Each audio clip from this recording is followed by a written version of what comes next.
بسم اللہ الرحمن الرحیم۔ السلام علیکم۔ قسمت نے میرے ساتھ دغا کیا تھا۔ کچھ دن پہلے مجھے ایسا صدمہ لگا تھا جو شاید میرے اس غم کا مداوع نہ کر سکے۔ میری شادی ہونے میں صرف 3 مہینے ہی تو باقی تھے جب میرے منگیتر نے مجھے چھوڑ کر کسی دوسری لڑکی سے شادی کر لی تھی۔ میں اس سے عشق کی حد تک محبت کرتی تھی، وہ بھی میری محبت میں یوں ہی دیوانہ تھا، لیکن پھر ایک معمولی سی بات ہوئی تھی جس کو بنیاد بنا کر اس نے وہ سارے رشتے اور تعلق ختم کر دیے۔ میں شدید صدمے کا شکار تھی، راتوں کو اٹھ اٹھ کر روتی تھی۔ میرا نام انابیہ ہے۔ جب تک باپ کا سر پہ ہاتھ رہا میں شہزادیوں والی زندگی گزارتی رہی۔ 2 بھائی تھے اور میں ان کی ایک ہی اکلوتی بہن۔ دکھ تکلیف کیا ہوتی ہے میں اس بات سے نا آشنا تھی۔ میرے بابا میرے خوب لاڈ اٹھاتے تو بھائی بھی فرمائشیں پوری کرنے میں کوئی کسر نہیں چھوڑتے تھے۔ پھر وقت کی چال بدلی اور بابا کو اچانک ہارٹ اٹیک ہوا اور وہ یہ دنیا چھوڑ کر چلے گئے۔ میری عمر اس وقت 17 سال تھی۔ بڑے بھائی دونوں کی شادی ہو چکی تھی۔ ابو کے جانے کے بعد ان دونوں کی بیویوں کا گھر پر راج تھا۔ وہ حاکم تھیں اور میں اور امی محکوم۔ پھر ایک خوشیوں بھرا جھونکا تب آیا جب میری پھپھو نے اپنے بیٹے فیضان کے لیے میرا ہاتھ مانگ لیا۔ پھپھو نے یہ انکشاف کیا کہ فیضان، جسے میری زبان فیضان بھائی کہتے نہ تھکتی تھی، وہ مجھے بچپن سے ہی چاہتا تھا۔ یوں یہ رشتہ ہونے کے بعد میرے دل میں بھی اس کے لیے محبت پھوٹ پڑی اور ہم دونوں محبت کی ایک نئی منزل پر چڑھ پڑے۔ ابھی میں 17 برس کی تھی، اسی لیے پھپھو نے کہا تھا کہ جب تک انابیہ 20 سال کی ہو جائے گی تب میں اسے بیاہ کر لے جاؤں گی۔ میری دونوں بھابھیوں کی طبیعت عجیب سی تھی۔ پھر ایک دن بڑے بھائی آئے اور انہوں نے یہ کہا کہ میں فیملی سمیت سعودیہ جا رہا ہوں کیونکہ ان کا ٹرانسفر سعودیہ والی فیکٹری میں ہو گیا تھا۔ میں اور امی ان کے جانے سے اداس تھے، لیکن امی خوش تھیں کہ چلو میرے بیٹے کی ترقی ہو گئی ہے۔ بھائی نے انہیں کہا تھا کہ میں جلد ہی امی کو بھی اپنے پاس بلا لوں گا تاکہ وہ سعودیہ آ کر حج اور عمرے کی سعادت بھی حاصل کر لیں۔ پھر 1 مہینے بعد جب ان کی پوری فیملی کا ویزا آیا تو وہ گھر چھوڑ کر چلے گئے۔ اب ہم دوسرے نمبر والے بھائی مراد اور ان کی بیوی نازیہ بھابی کے ساتھ رہتے تھے، جو بڑی عجیب طبیعت کی مالک تھی۔ امی اور میں تو اس سے بڑے پیار بھرے لہجے میں بات کیا کرتے تھے، لیکن اس کے نخرے ہی ختم نہیں ہوتے۔ وہ بار بار اپنے شوہر سے یہی کہتی کہ تمہارا بھائی تو اپنی جان چھڑا کر چلا گیا، وہ تو ماں بہن کی ذمہ داری اٹھانا ہی نہیں چاہتا تھا، تمہارے سر پر ان دونوں کی ذمہ داری ڈال گیا۔ اس نے ہمارے خلاف بھائی کے دل میں بہت فرق ڈال دیا تھا، تبھی بھائی ہم سے زیادہ بات نہ کرتا۔ صبح بس کام پہ جاتا اور شام کو آنے کے بعد سیدھا اپنے کمرے میں گھس جاتا۔ کبھی کبھار امی سے سلام کرنے آ جاتا تھا۔ اپنے دونوں بھائیوں اور بھابھیوں کا رویہ دیکھ کر میں دل ہی دل میں اپنے بابا کو یاد کر کے روتی کہ اگر وہ زندہ ہوتے تو شاید ہمارے گھر کا ماحول ایسا نہ ہوتا۔ لیکن جب پھپھو نے اپنے بیٹے کے لیے میرا رشتہ مانگ لیا تو میں سوچتی کہ میں جلد ہی اپنے گھر کی ہو جاؤں گی، یوں ان ساری پریشانیوں سے میری جان چھوٹ جائے گی۔ میں اپنے آپ کو یہی کہہ کر بہلاتی رہتی کہ یہ تکلیف اور پریشانیاں تو بس وقتی طور پر ہیں۔ اکثر ہی فیضان امی سے ملنے کے لیے گھر آ جاتا تھا، اسے دیکھ کر میں خوش ہوتی رہتی۔ دھیرے دھیرے ہمارا رشتہ شدید محبت میں بدل گیا تھا۔ جب ہماری منگنی کو 1 سال ہو گیا تو اس نے مجھے تحفے میں ایک موبائل دیا، یوں میں ہر وقت اس سے رابطے میں رہتی۔ اس کا کھانا پینا، سونا جاگنا، میں ہر بات سے باخبر رہتی تھی۔ جب تک میں اس سے بات نہ کر لیتی تو میرا دن ہی نہیں گزرتا تھا۔ صبح اٹھتی تو اس کا میسج آیا ہوا ہوتا۔ ان قریب ہماری شادی ہونے والی تھی، اس لیے ہمیں کوئی فکر نہ تھی کہ لوگ ہمارے بارے میں کچھ غلط سوچیں گے۔ میں کالج میں پڑھ رہی تھی۔ میری طبیعت ایسی تھی کہ میں نے اپنی زیادہ دوستیں بھی نہیں بنائی تھیں، بس ساری لڑکیوں سے اچھی دعا سلام تھی۔ ایک دن میں کالج سے گھر آئی تو مجھے ہلکا سا نزلہ، بخار اور کھانسی شروع ہو گئی۔ پھر امی شام کو مجھے ڈاکٹر کے پاس لے کر گئیں، انہوں نے دوائی دی اور میں گھر آ کر آرام کرنے لگی۔ 3 دن تو یوں ہی گزر گئے، نہ تو کھانسی جانے کا نام لے رہی تھی اور نہ ہی بخار۔ تبھی محلے والی ایک آنٹی آئیں، جنہوں نے مجھے کھانستے ہوئے دیکھا تو میری امی کو کہنے لگیں کہ رفیہ، اپنی بیٹی کا چیک اپ کراؤ، آج کل ٹی بی کی وبا بہت پھیل رہی ہے، ایسا نہ ہو کہ اسے ٹی بی کے جراثیم ہو گئے ہوں، اس کی کھانسی بالکل ایسی لگ رہی ہے جیسے کہ میری بہن کے بچے کو تھی، اسے بھی تو ٹی بی کی شکایت بتائی ہے ڈاکٹر نے۔ امی تو اس کی بات سن کر دہل گئیں، کہنے لگیں اللہ نہ کرے جو میری جوان بیٹی کو ایسی مہلک بیماری ہو۔ میں بھی سوچنے لگی کہ ہاں، میری یہ کھانسی تو بہت اذیت ناک ہے۔ اسی لیے امی سے اصرار کر کے میں اپنا ٹیسٹ کروانے کے لیے ڈاکٹر کے پاس چلی گئی۔ 2 دن بعد رپورٹ آنی تھی اور پھر جب اس ٹیسٹ کی رپورٹ آئی تو میرے اوپر روح فرسا انکشاف ہوا کہ سچ میں ہی مجھے ٹی بی ہو گئی تھی۔ امی یہ دیکھ کر پریشان تھی اور میں تو باقاعدہ رونے لگ گئی۔ پھر ڈاکٹر نے مجھے تسلی دی، کہنے لگیں بیٹا پریشان ہونے کی ضرورت نہیں ہے، یہ بیماری تو آج کل عام ہے، 9 مہینے تم نے علاج کروانا ہے، اس کے بعد اس کے سارے جراثیم ختم ہو جائیں گے۔ اگر باقاعدگی سے دوائی کھائی تو جلد ہی اس بیماری سے شفایاب ہو جاؤ گی۔ امی مجھے بار بار کہہ رہی تھیں کہ یہ بات کسی کو نہیں بتانی کہ ٹیسٹ کی رپورٹ یہ آئی ہے۔ میں حیران تھی کہ بھلا امی کو اس بات کو چھپانے کی کیا ضرورت تھی؟ بیماری تو ہر انسان کے ساتھ جڑی ہوتی ہے، کبھی بڑھاپے میں کسی بیماری کا پتہ چلتا ہے تو کبھی کوئی بیماری جوانی میں حاوی ہو جاتی ہے، لیکن امی نے مجھے خاص ہدایت کی تھی، اسی لیے میں نے اس بات کا ذکر کسی کے سامنے نہ کیا۔ لیکن میری بھابھی جو ہمارے ساتھ ہی رہتی تھی، انہیں معلوم ہو گیا کہ مجھے ٹی بی کی شکایت ہو گئی ہے۔ اسے تو ویسے ہی مسالے لگانے کا شوق تھا، اس لیے اس نے فوراً ہی پورے خاندان میں یہ بات پھیلا دی کہ انابیہ کو بیماری لگ گئی ہے۔ اڑتے اڑتے یہ خبر میرے سسرال والوں کو بھی پتہ چل گئی تھی۔ پھپھو میری عیادت کرنے آئی تھیں، لیکن ان کے چہرے پر پریشانی صاف ظاہر تھی۔ وہ بار بار امی کو کہتی کہ انابیہ کے برتن وغیرہ الگ کر کے رکھنا، کیونکہ یہ بیماری تو پھیلنے والی ہوتی ہے۔ ان کی یہ بات سن کر مجھے دکھ ہوا تھا۔ وہ تو 4 مہینے پہلے آئی تھی تو کہہ رہی تھیں کہ اس سال کے آخر میں انابیہ کو اپنے فیضان کی دلہن بنا کر لے جاؤں گی۔ اس بار وہ آئیں تو انہوں نے شادی کی کوئی بات نہ کی۔ پھر تھوڑے ہی دن بعد مجھ پر بجلی بن کر یہ بات گری جب امی نے بتایا کہ پھپھو نے رشتہ ختم کر دیا ہے۔ پھپھو کا کہنا تھا کہ فیضان اس بات پر راضی نہیں کہ وہ کسی بیمار لڑکی کو اپنی بیوی بنا کر لے آئے۔ میں یہ بات سن کر شدید صدمے کا شکار تھی۔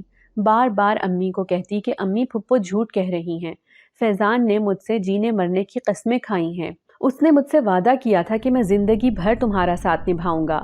میں یہ بات کسی طور ماننے کو تیار ہی نہیں تھی کہ وہ میرے ساتھ ایسا بھی کر سکتا تھا۔ ابھی میرا علاج جاری ہی تھا کہ مجھے پتہ چلا کہ اس کی منگنی کسی اور سے ہو گئی ہے۔ پھر 1 مہینے بعد ہی پھپھو کے گھر سے کارڈ آیا جس میں فیضان کی شادی کی دعوت دی گئی تھی۔ امی اس کارڈ کو دیکھ کر رونے لگیں، لیکن میں خاموش ہو گئی تھی۔ میری اس چھوٹی سی بیماری کو بنیاد بنا کر پھپھو اور فیضان نے ہم سے سارے رشتے ختم کر لیے تھے۔ یہ بیماری تو وقت کے ساتھ ساتھ ٹھیک ہو ہی جانی تھی، لیکن اچھا ہوا تھا کہ میں نے فیضان کا اصلی روپ دیکھ لیا تھا۔ کل کو اگر مجھے شادی کے بعد یہ بیماری ہو جاتی تو شاید وہ مجھے طلاق دینے سے بھی دریغ نہیں کرتا۔ میں نے امی کو دلاسا دیا کہ آپ سب کچھ بھول جائیں، میں بھی بھولنے کی کوشش کروں گی۔ میں اور امی بہت صدمے میں تھے، لیکن میری بھابھی بہت خوش تھیں۔ وہ چاہتی ہی یہی تھیں کہ بس کسی طرح سے میرا یہ رشتہ ٹوٹ جائے۔ وہ مجھ سے بے تحاشا حسد کرتی تھی۔ میں نے جس لیڈی ڈاکٹرنی سے اپنا علاج کروایا تھا وہ بہت اچھی تھی۔ اب کی بار میں اپنا چیک اپ کروانے گئی تو انہوں نے میرا اداس چہرہ دیکھا تو مجھ سے وجہ پوچھنے لگی۔ پھر میں نے روتے روتے اسے بتا دیا کہ اس بیماری کی وجہ سے میری 3 سالہ منگنی ٹوٹ گئی ہے، میرے منگیتر نے مجھ سے بے وفائی کر کے دوسری لڑکی سے شادی کر لی ہے۔ پھر اس نے میرے سر پر ہاتھ رکھا اور کہنے لگی، بیٹا اگر محبت کرنی ہے تو اللہ سے کرو، وہ کبھی کسی کے ساتھ بے وفائی نہیں کرتا، بلکہ اگر تم اس سے محبت کرو گی اور اسی سے مدد مانگو گی تو وہ تو 70 ماؤں سے زیادہ پیار کرنے والا ہے، دیکھنا وہ تمہاری زندگی کیسے بدلتا ہے۔ اس ڈاکٹر کی باتیں سن کر میرے دل کو بہت تسلی ہوئی تھی۔ تبھی میں نے فیصلہ کیا کہ اب میں کسی کے سامنے نہیں روں گی اور نہ ہی کسی کے سامنے اپنا دکھ درد بیان کروں گی۔ یوں میں نے اپنی ساری دنیاوی زندگی کو چھوڑ کر اللہ سے لو لگا لی تھی۔ ایک طرف تو میں اپنی بیماری سے لڑ رہی تھی اور دوسری طرف اپنے حالات سے، لیکن جب سے میں نے اللہ کو یاد کرنا شروع کیا تھا تب سے میں اپنے آپ میں بہت تبدیلی دیکھ رہی تھی۔ اب میں 5 وقت کی نماز پڑھتی اور راتوں کو اٹھ کر تہجد کی نماز ادا کیا کرتی۔ اکثر ہی رات کو اٹھ کر نماز پڑھ رہی ہوتی تو میرا ماضی گھوم پھر کر میرے سامنے آ جاتا اور پھر میرے آنسو خود بخود آنکھوں سے بہنے لگتے۔ 3 سال ایک انسان کی زندگی کے لیے کافی ہوتے ہیں۔ میرے لیے وہ میری 3 سالہ زندگی نہیں بلکہ میری آنکھوں کے خواب تھے، میری آنے والی زندگی کا مستقبل تھا، لیکن وہ سب ایک لمحے میں چکنا چور ہو گیا تھا۔ پھر ایک دن میں امی کے ساتھ چیک اپ کروانے گئی تو واپسی میں میری طبیعت تھوڑی خراب تھی، مجھے چکر آنے لگے تو میں وہیں بیٹھ گئی۔ امی نے مجھے ایک سایہ دار درخت کے نیچے بٹھایا اور خود میرے لیے جوس لینے چلی گئیں۔ ابھی مجھے بیٹھے 5 منٹ ہی ہوئے تھے کہ اچانک ایک سفید روشنی سی چمکی جس نے میری آنکھیں چندھیا دی تھیں۔ میں نے روشنی کی سمت دیکھا تو حیران رہ گئی۔ سفید لباس میں ملبوس ایک عجیب سے حلیے والا انسان ہوا میں معلق مجھے بڑے غور سے دیکھ رہا تھا۔ اس کا پرکشش چہرہ اتنا دلکش تھا کہ میں کئی ثانیے تک اسے دیکھتی رہی، پھر اچانک ہی مجھے چکر سے آئے اور میں گر کر بے ہوش ہو گئی۔ جب میری آنکھ کھلی تو میں اپنے کمرے میں تھی۔ امی میرے پاس ہی بیٹھی تھی۔ میں نے امی سے پوچھا کہ مجھے یہاں کون لے کر آیا تو امی کہنے لگی، بیٹا میں جوس لے کر آئی تو تم زمین پر گری پڑی تھی۔ امی کی بات پر مجھے یاد آیا کہ مجھے وہ عجیب سفید لباس والا انسان نظر آیا تھا جسے دیکھ کر میں بے ہوش ہو گئی تھی۔ وہ کون تھا اور مجھے کیوں دکھائی دیا تھا؟ ابھی تک وہ منظر میری آنکھوں کے سامنے بار بار آ رہا تھا۔ میرے علاج کے لیے اچھی خاصی رقم چاہیے تھی۔ امی بھائی کے آگے ہاتھ پھیلانے پر مجبور تھی۔ بھائی اپنی بیوی سے نظر بچا کر میرے علاج کے لیے پیسے دیا کرتے تھے۔ ایک دن اس کی بیوی نے انہیں پیسے دیتے ہوئے دیکھ لیا تو اس نے گھر میں اتنا بڑا طوفان کھڑا کیا کہ وہ بھائی کو دھمکی دینے لگی کہ میں گھر چھوڑ کر جا رہی ہوں۔ تم نے تو اپنی تنخواہ اپنی ماں بہن پر ہی خرچ کرنی ہے، نہ میرا خیال ہے اور نہ ہی میرے بچوں کا۔ پھر بھائی نے ہاتھ اٹھا کر اس کے سامنے اعلان کیا کہ میں آج کے بعد خرچے کی رقم امی کو دیا کروں گا، انابیہ کے علاج کی نہیں۔ بھابھی تنک کر کہنے لگی کہ یہ اپنا علاج سرکاری ہسپتال میں کیوں نہیں کرا لیتی۔ میں اور امی کمرے میں بیٹھے یہ سب سن رہے تھے۔ امی آنسوؤں سے رو رہی تھی۔ میں انہیں دلاسا لینے لگی کہ امی فکر نہ کریں، جس نے ہمیں پیدا کیا ہے وہ ہمارے لیے یہ سب انتظام کرے گا۔ میرے علاج پورے ہونے میں صرف 3 مہینے باقی تھے، اسی لیے مجھے صبر کر کے گھر بیٹھنا تھا، لیکن میں نے سوچ لیا تھا کہ جیسے ہی میرے ساتھ جڑی یہ بیماری ختم ہوگی میں فوراً ہی امی اور اپنا خرچہ پورے کرنے کے لیے کسی اسکول میں نوکری کر لوں گی۔ میں تہجد کی نماز پڑھنے کی عادی ہو گئی تھی، اسی لیے ٹھیک 3 بجے میری آنکھ کھل جاتی تھی۔ اس دن میں نماز پڑھ رہی تھی تو مجھے ایسا محسوس ہوا جیسے میرے برابر میں کوئی کھڑا ہو۔ کسی کی موجودگی میں مسلسل محسوس کر رہی تھی۔ پھر جیسے ہی نماز ختم ہوئی تو میں دعا مانگنے لگی۔ اچانک ہی زمین پر ایک سایہ سا محسوس ہوا جو ایک جھلک دکھلا کر غائب ہو گیا۔ میں تو جیسے دبک کر رہ گئی۔ میں نے اپنی آنکھوں سے وہ سایہ زمین سے گزرتے ہوئے دیکھا تھا۔ میں سہم کر اٹھ کھڑی ہوئی، پھر پورے گھر کی لائٹ جلا کر دیکھنے لگی۔ کہیں سے بھی کسی انسان کے آثار نظر نہ آئے تھے۔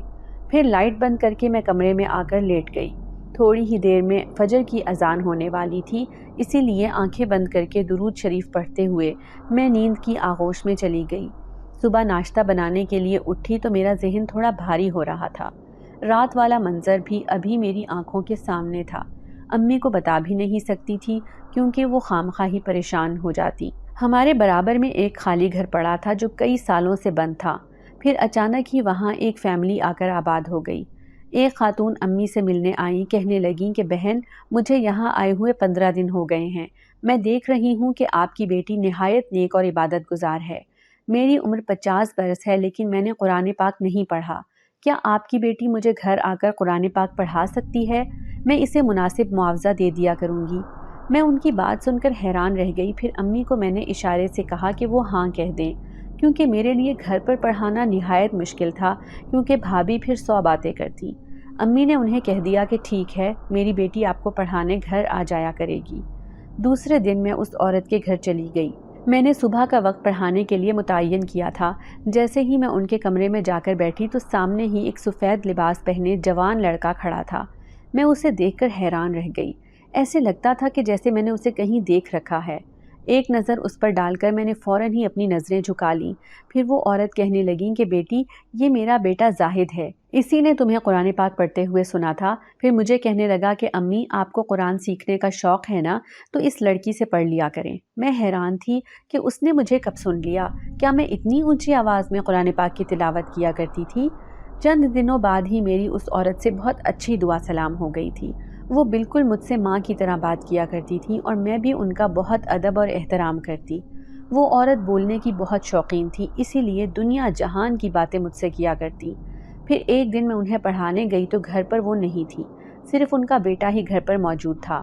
میں فوراً پلٹنے لگی تو اس کے بیٹے کی آواز پر رک گئی جو کہہ رہا تھا کہ میں ایک سرکش مخلوق ہوں، مجھے بھی کچھ ایسا سکھا دیں کہ میں آپ کی طرح نیک بن جاؤں۔